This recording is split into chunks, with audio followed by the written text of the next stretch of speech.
Bienvenidos.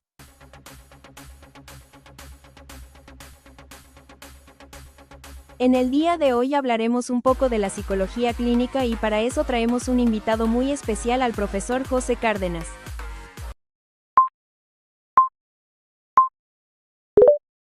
Buenas tardes, profesor. Gracias por brindarnos el espacio para que nos hable sobre su experiencia y su perspectiva sobre la salud mental y sobre la práctica clínica. Ok, muchas gracias a ustedes por invitarme. Ok, profe, bueno, ahora le vamos a hacer una serie de preguntas y bueno, empecemos. La primera es, ¿de qué manera la combinación de distintos modelos teóricos influye en la intervención clínica?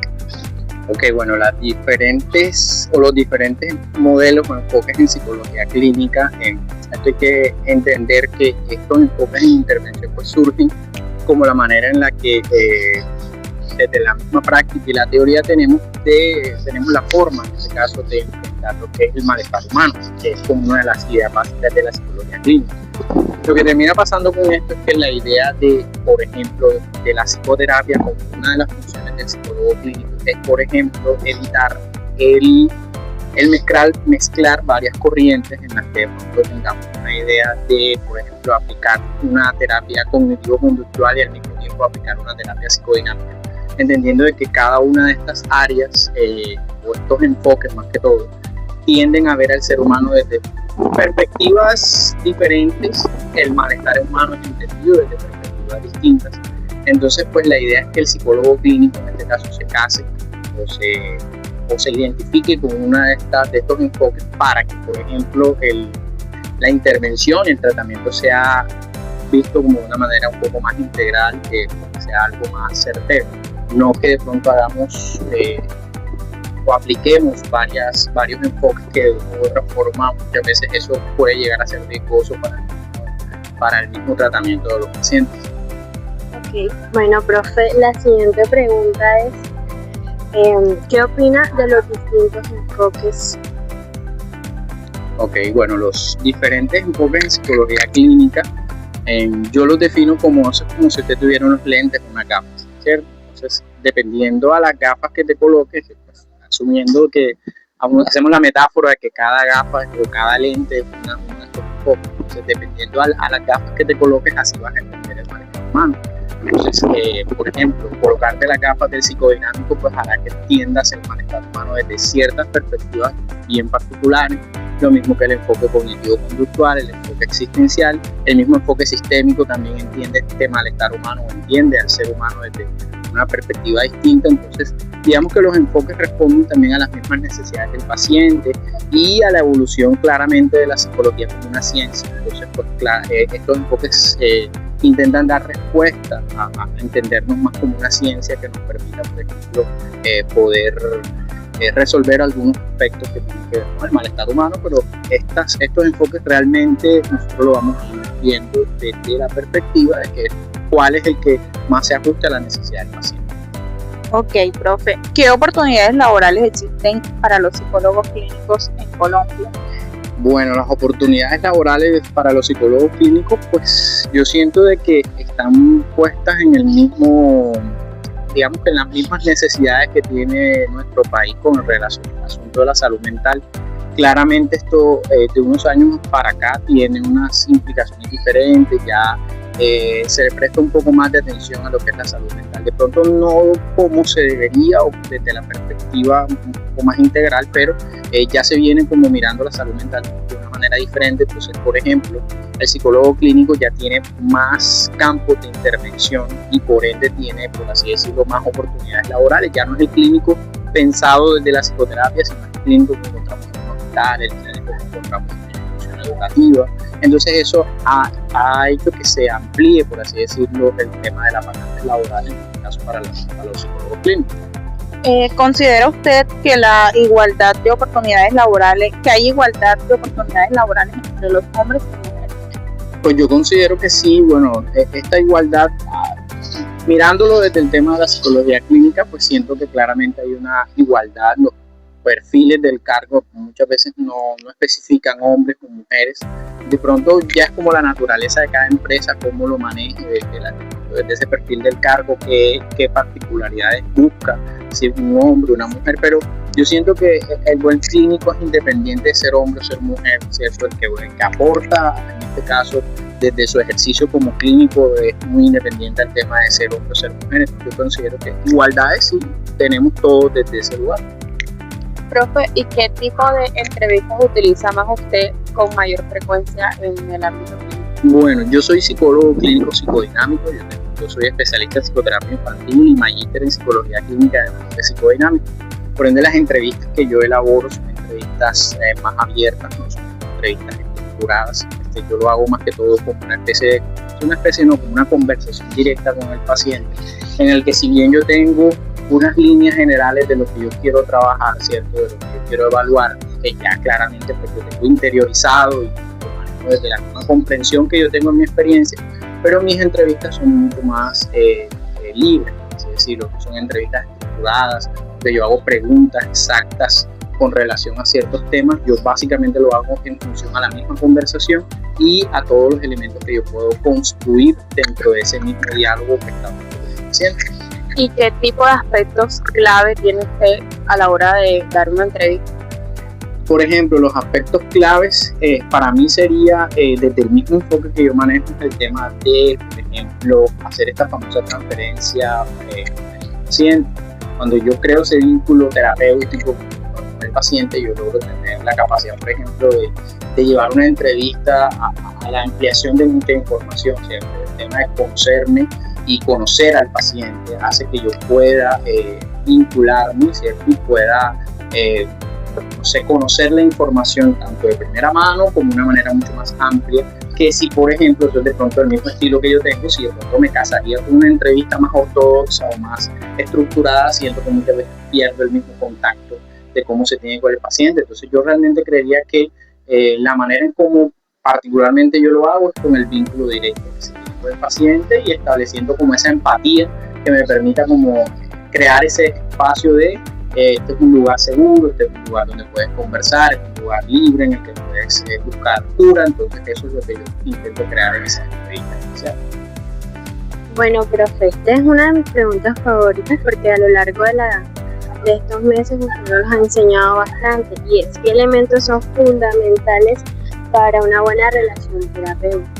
Ok, bueno, los elementos que son fundamentales para una buena relación terapéutica, ya viéndolo desde la perspectiva del psicólogo clínico, pues nosotros como psicólogos clínicos tenemos que tener mucha empatía, tenemos que tener mucha escucha activa, es decir, asumirnos a la idea, como yo lo explico en clase, como si la psicoterapia fuera una especie de reunión social y usted es el anfitrión, donde por ejemplo de usted depende, por ejemplo, la comodidad del paciente, usted depende en gran parte, no específicamente del todo, pero sí en gran parte, porque usted es el especialista que sabe del tema, en el que el paciente se sienta acogido, que el paciente sienta las condiciones necesarias, porque pues como ya sabemos, los pacientes vienen con una idea particular sobre la psicoterapia, entonces la idea es que nosotros creemos este vínculo que permite todo eso, pero para ello necesitamos tener un terapeuta con mucha escucha activa, con mucha empatía, con la capacidad, por ejemplo, de poder devolver y decir algo a los pacientes cuando se enfrentan este tema del malestar. Entonces yo creería que esos son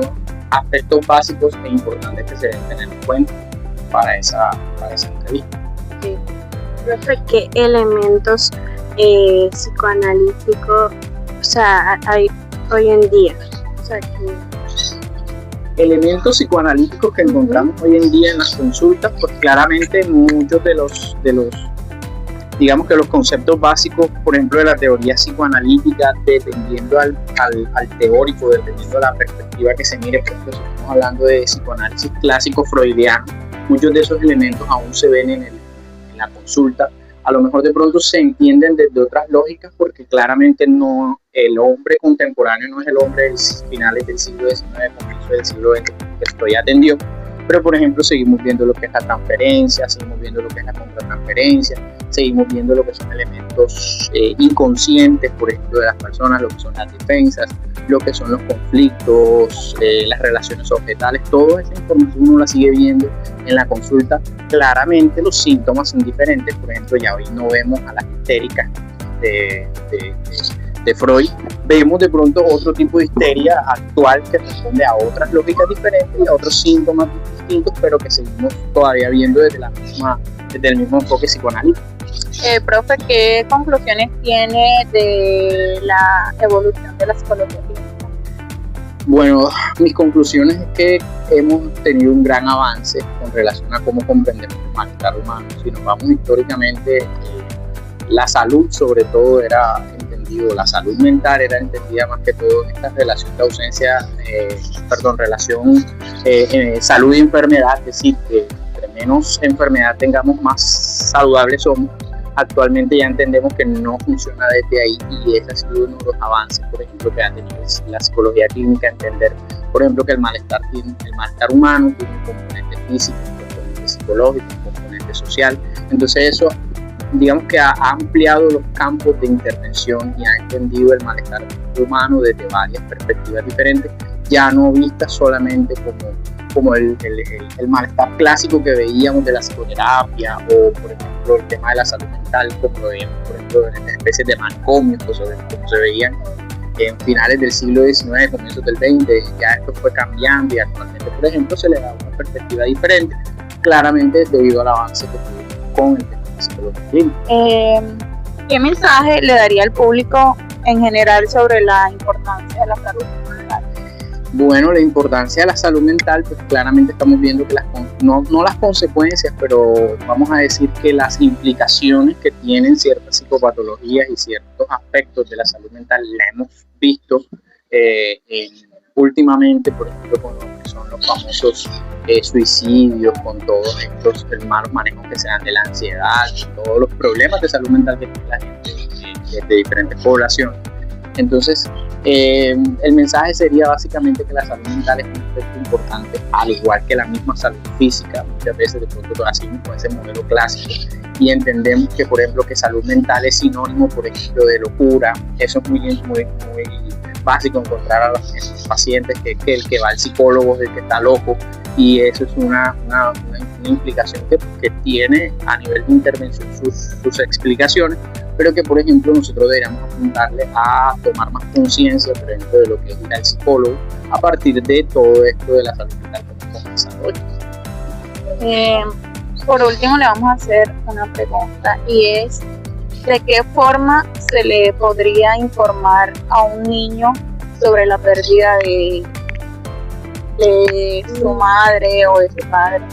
Bueno, a nivel de lo que tiene que ver con me voy a ir más que todo al tema de la intervención, de cómo se hace, es decir, cómo desde la parte técnica se puede trabajar. En el primer momento, pues ya sabemos que esto requiere primero de una evaluación, ¿cierto? En la evaluación nosotros podemos determinar por lo menos las ideas, no las ideas básicas, pero sí como las características básicas que encontramos en ese niño en particular en el que vive esa pérdida.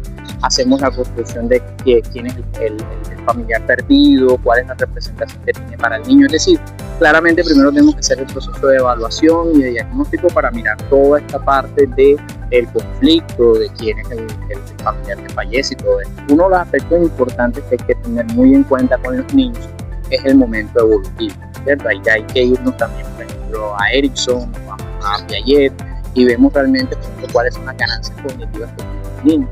Por ponerles un ejemplo, los niños hasta cierta edad no comprenden que este tema de fallecer no se comprende a nivel cognitivo, porque los niños todavía no tienen la capacidad, por ejemplo, de pensar con la capacidad de abstracción. Entonces el niño entiende las cosas muy concretamente.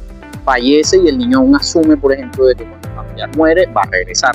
Cuando él entiende que la muerte, digamos que no es reversible, es cuando aparece, por ejemplo, el tema de una posible angustia frente a la muerte.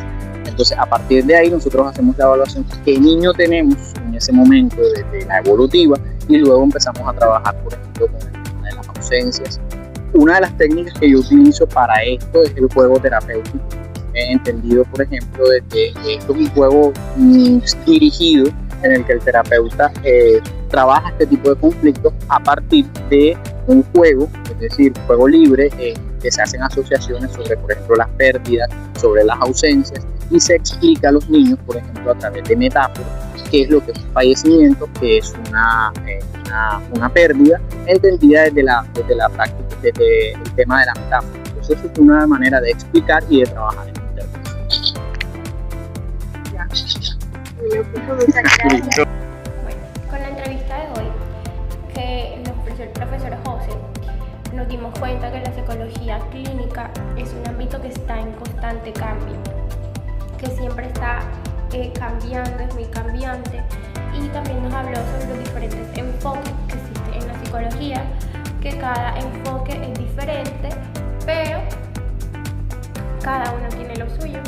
Por otro lado, también le preguntamos sobre qué tantas oportunidades laborales existen hoy en día, y él nos dijo que las oportunidades laborales han aumentado en este ámbito clínico, que ahora hay más oportunidades laborales para el ámbito clínico, que obviamente hay que hacer, obviamente hay diferentes tropiezos o ciertas cosas, pues normal, pero que hay más oportunidades.